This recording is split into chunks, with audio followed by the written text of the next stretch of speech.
Welcome back to the show, folks. Today I'm going to show you guys how to tie a fluorocarbon leader onto lead core line. We've got 15-pound fluoro and 27-pound lead core.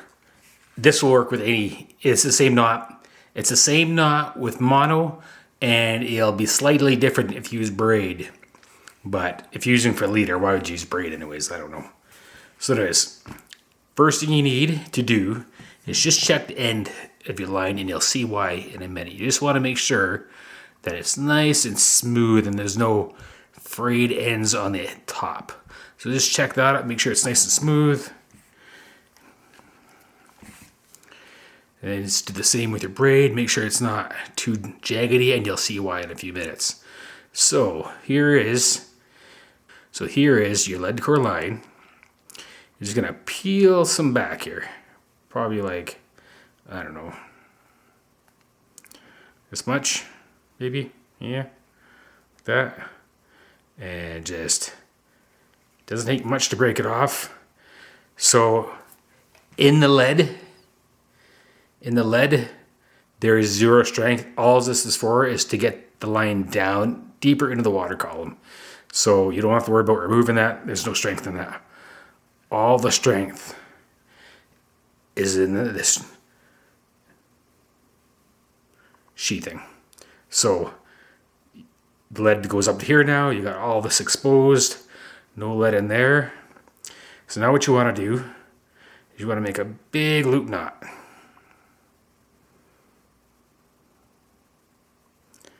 Like so.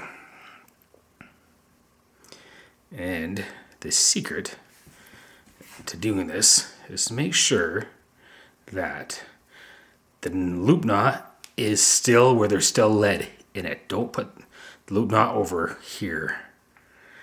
So you take your line, your fluoro, or whatever leader material you're going to use. Okay, now if you're going to use braid for a leader on here, if you're going to tie a piece of chunk of braid onto it, you want to do two of these big loop knots. So one here, another one here, or another one back here. But that's the only difference. I only use fluoro for leaders, so why would I? Now you take your fluoro material, leader material, and this is why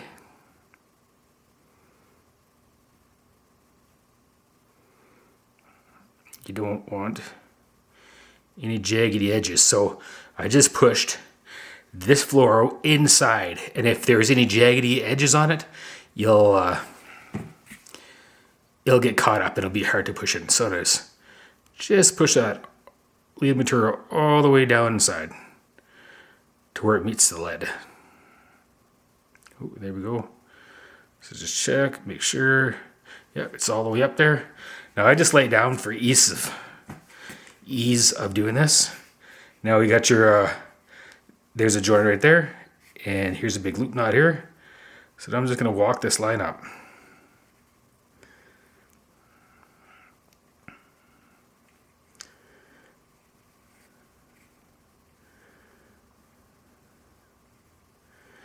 I'll go all the way up to,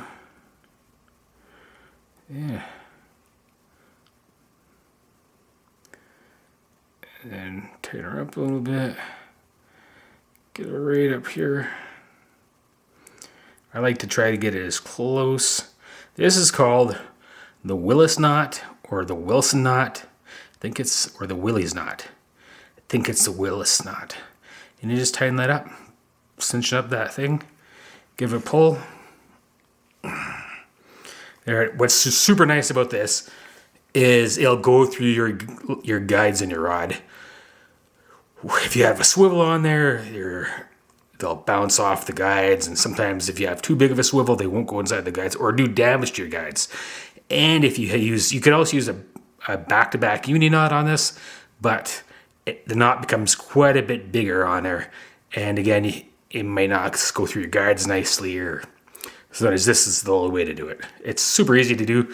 This is probably the easiest and strongest lead core knot you're going to use, and you see it here. Anyways, thanks for watching. Don't forget to like and subscribe to the channel. Have a good one. Bye.